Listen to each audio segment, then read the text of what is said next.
Welcome back. It's a particularly lazy Sunday, rainy day today, and my wife is working from home, so that doesn't really help with the wanting to do stuff today.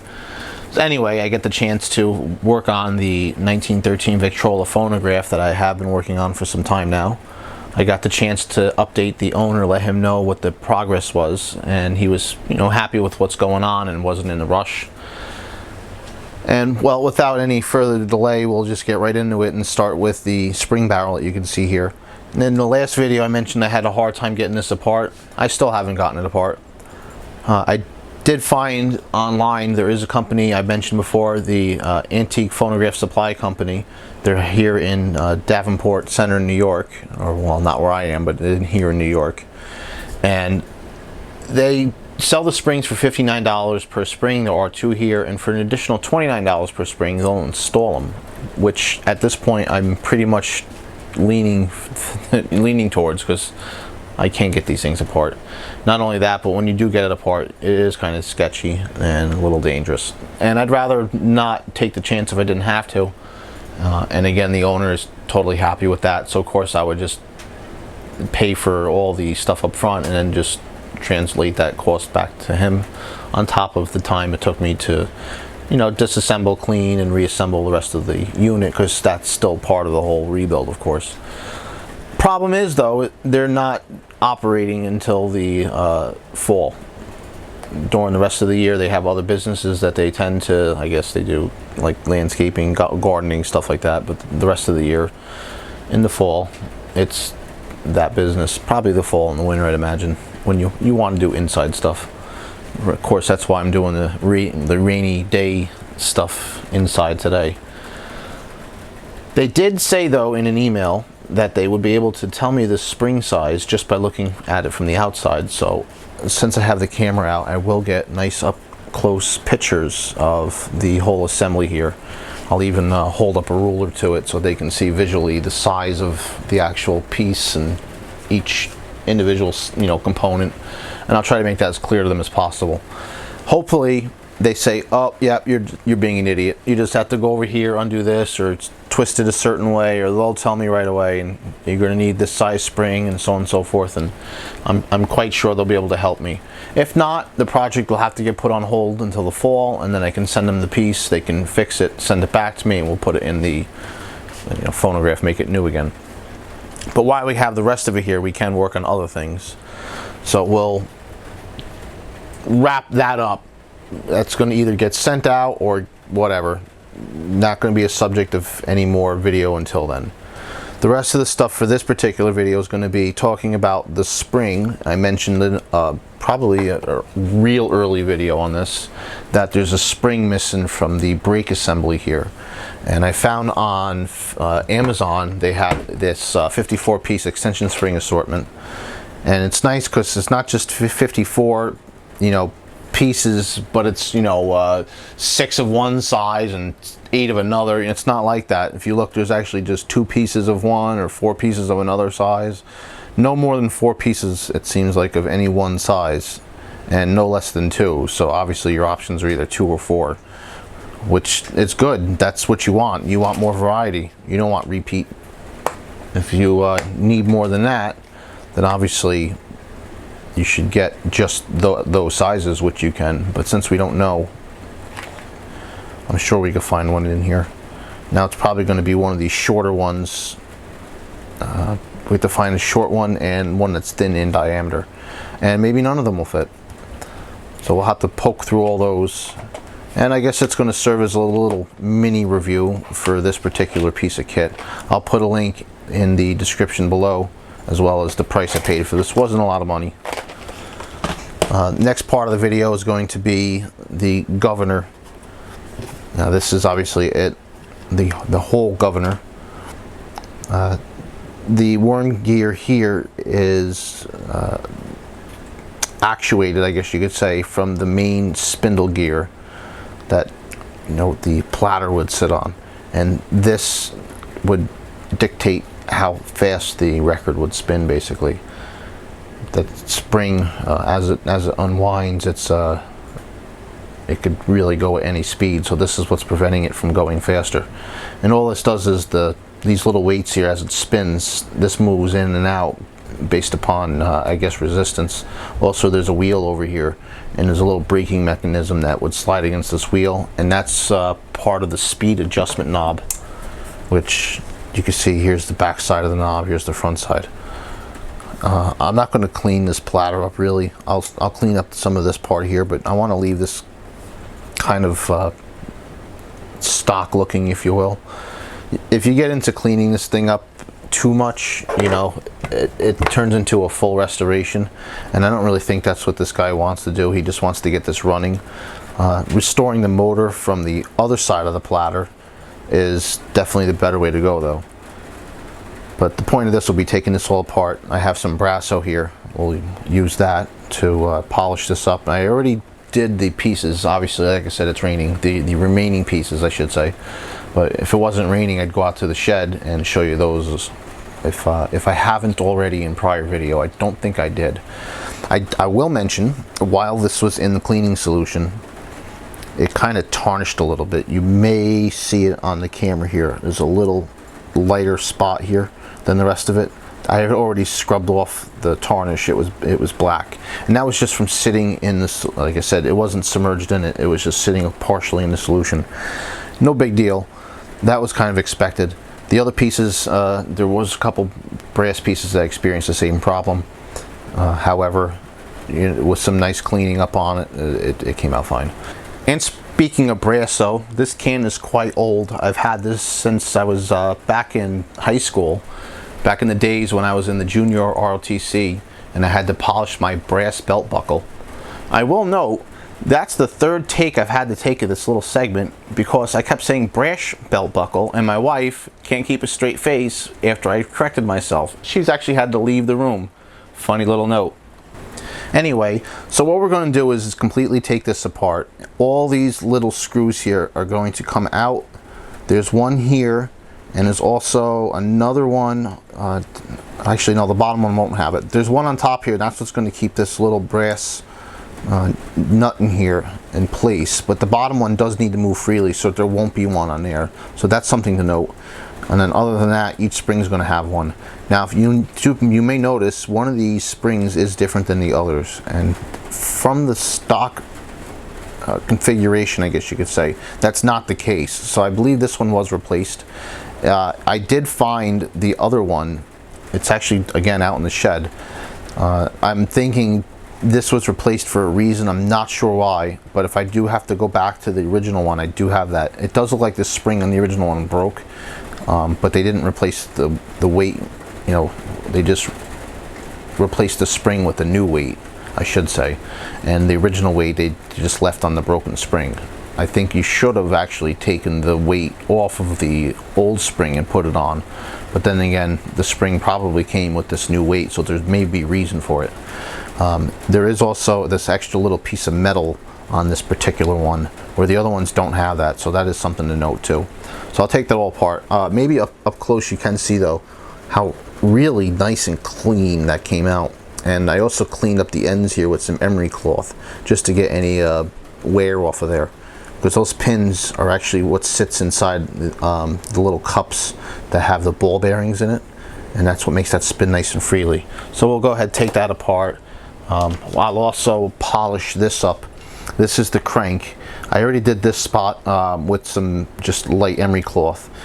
From here over to here was actually black, just coated with funk just from over the years, and just a light, you know, scratching of it that came off pretty easily. So I just cleaned it all up with sandpaper, just rubbed it real hard, rubbed it all over, and then ended up using a wire brush, like a wire wheel on the Dremel tool, and just did that, and that allowed me to get into here, these finer areas, much easier. And I even hit up the end here, trying not to hit the wood. You could do the wood and then restain it if you wanted to get that bare, but I'm going to leave that looking the way it did. You can kind of get an idea of what I'm talking about with the metal from this lever. You see how clean it is under the platter, but where it sits out in the open, it's really dirty. So we can actually disassemble this completely by removing these two screws here, which do go into the wood, so they would be little wood screws. We could take those out and take this piece out as well, and we can clean that up if we want. Unfortunately, like I said, a lot of my supplies are out in the shed, so I won't be able to get to those. So we can, work with certain things for now, and if it does lighten up, I can go out there and grab the other things. I will also point out, since it's kind of in frame here, is the 3-in-1 oil. We'll use that on this interior slide piece, so that moves back and forth pretty easily. And then when we assemble it, we're going to use that most likely inside for the piece to spin on. When working with small pieces like this, it's always best to work on top of a container or something so that the pieces can drop inside of it. You may see in the camera here, there's little tiny washers. They're so small. Those are actually behind those screws, and they're like watch screws. I mean, well, not that exactly that small, but they're small. The threads on them are pretty small. And considering, like I said, these are 103 years old, that's pretty good. I mean, the brass pieces are pretty cool. So we're going to clean this all up. Pretty easy to do. We'll apply some of the Presso to it. There's one more piece to get off. That's up here. I'm not sure if there's any keying underneath this on the actual shaft. We'll see, but it should be pretty clear where this actual piece will go afterwards. Oh yeah, they actually did. You can probably see right there. There's a little dip that the screw will fit into. That's a nice touch. That makes sure that it centers in and locks in pretty nicely. You can see there's some old grease under there. We'll have to clean that up too. At this point, I'm actually going to go ahead and put on these nitrile gloves, because it's going to get a little messy here. Also, I'm using the blue shop towels. That just happens to be the towel of choice for tonight. I like these. They're expensive sometimes, but they end up lasting a lot longer in the long run because they don't rip as easily. I mean, obviously they do rip, but you can like wipe things off like this and not have to worry about it poking through unless you're really rough with it, which is good. You want that. And they're pretty absorbent, and it's they work well. And not only that, but they don't leave any lint, which is good. So we'll be using that to our advantage. And that little set screw, we'll take that thing out all the way too. Now, some of the pieces we're going to use besides these towels is some Q-tips, and if I have to do any cleaning, I have this old toothbrush, and that's the only cleaning supplies I really have in here. Everything else is out in the shed, like I mentioned, like the degreaser and stuff like that. So worst case scenario, I could just use some denatured alcohol if I really need to, if I have that in here. But anyway, we're going to polish this, so I'm going to go ahead, put the gloves on, and I'm going to show you how to do that. And I'm using a clean towel, and the 3 pieces we're going to polish are the 2 brass parts here and this rod. We'll take the Presso, shake the heck out of it. Now, like I said, this isn't the newest stuff, so it is a bit liquidy. And Presso doesn't smell the best, so you want to make sure you have some kind of ventilation. I got the air on in here, and it's right, pretty near to where I am, and it is taking air in from the outside, so that's pretty good.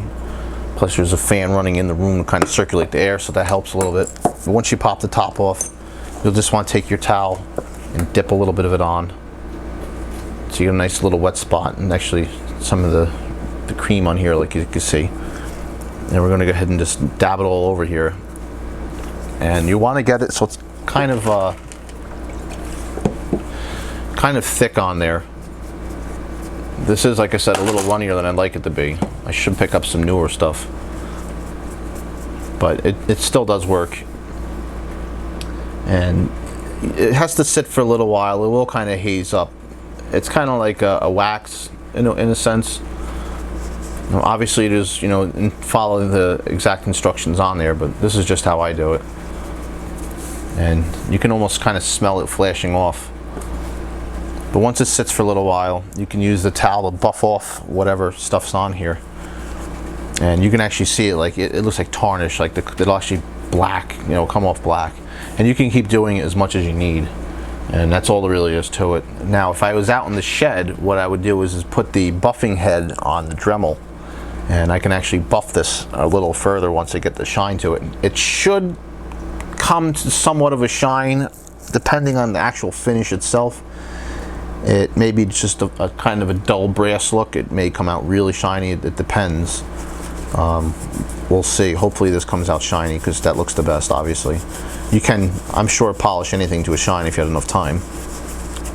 But once you just keep buffing this, and if there's any graining on it, like this, there is grains, you do want to buff in direction of the grain. Now just already you can see it's pretty shiny. Not perfect though. If I get up closer to the camera, you can see the darker pieces like around here in the edge, so we could apply more. And we can keep doing this as much as we want, like I said. So I'm going to go ahead and definitely do a couple more passes. Here's the back side, which I haven't touched yet. And then again, the front side. So you can see this definitely is making a difference. So I'll go ahead and save the boring part of showing you every little piece, but you get the gist of it. Also, I'll point out real quick, here's the black tarnish that I just rubbed off. And you can see here's the clean stuff that I applied before.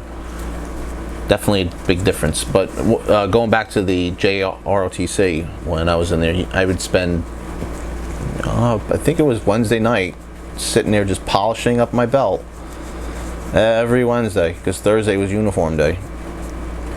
And I spent many an hour just sitting there polishing in multiple coats, and you can see just rubbing it on there like that, it just comes off so black.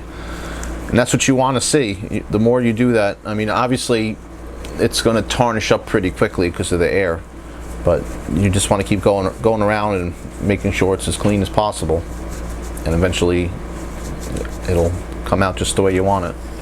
After a fair amount of time in cleaning and scrubbing and polishing, this is what we came up with. It's not perfect, but I think it looks pretty damn good. This is, you know, not a visible piece unless you flip the motor assembly upside down and inspect it. But if you do, you would see the pieces are in pretty nice shape. And that was kind of the idea. I knew it wouldn't get every little blemish out, but it worked pretty well. The little retention nut at the top here, it's shiny, but it's not as good as the bottom piece here is. Also, we can see the shaft.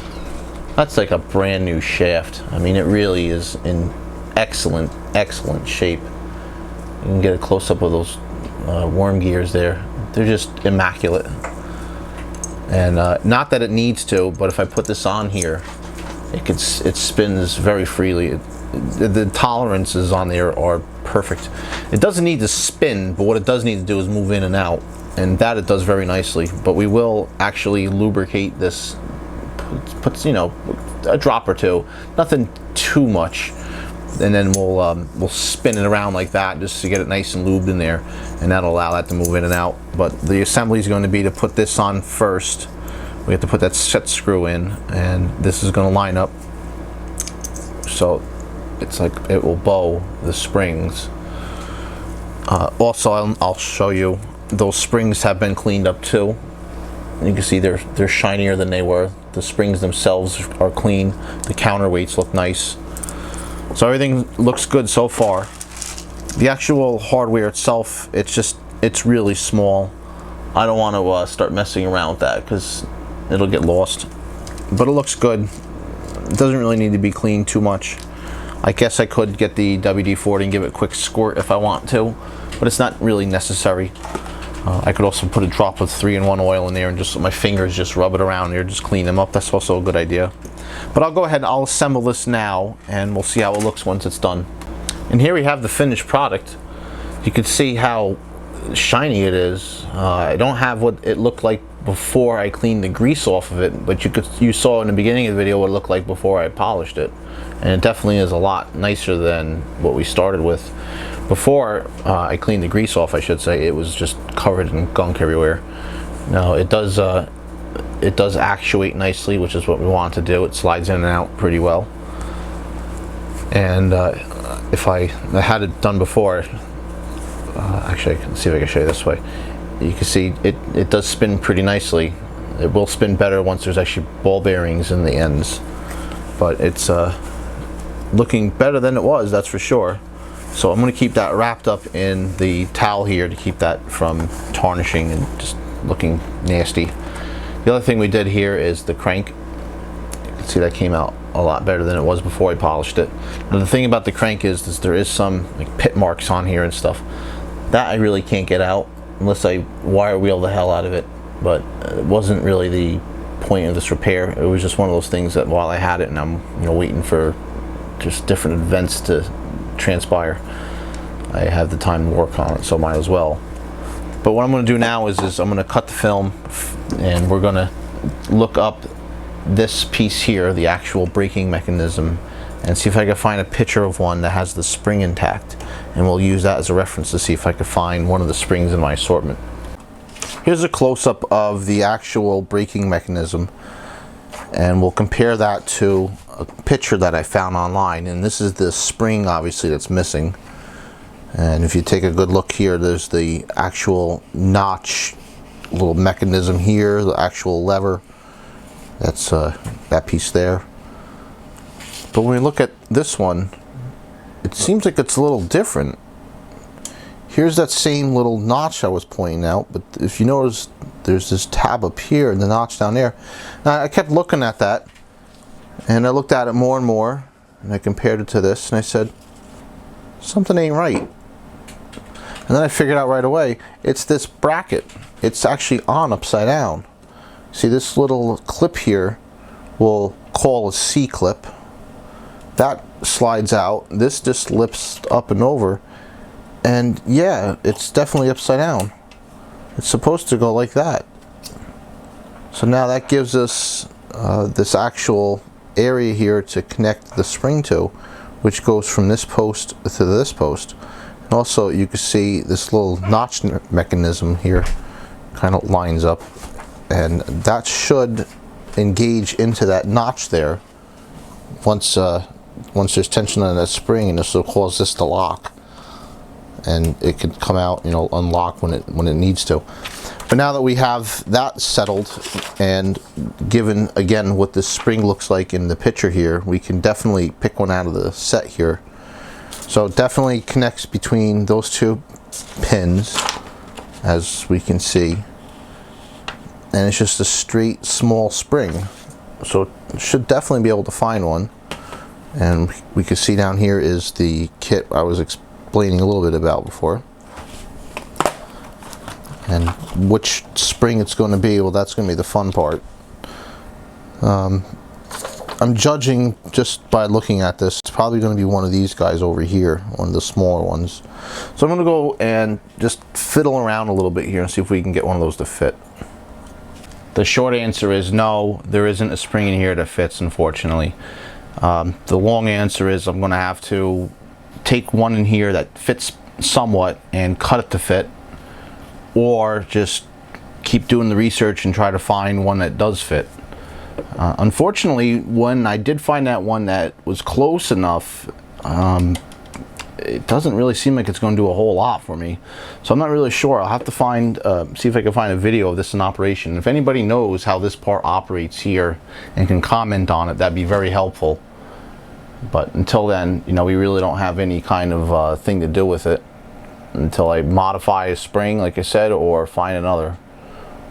And I really don't have any more, unfortunately, I can add to this particular video, because I don't have anything else to do right now until I get a hold of the spring size and of this spring and the other springs in the spring barrel. So with that, I want to thank you for watching. I'm sorry it wasn't super informative this time around, but those things happen, and we'll have another update with this soon. Thanks for watching.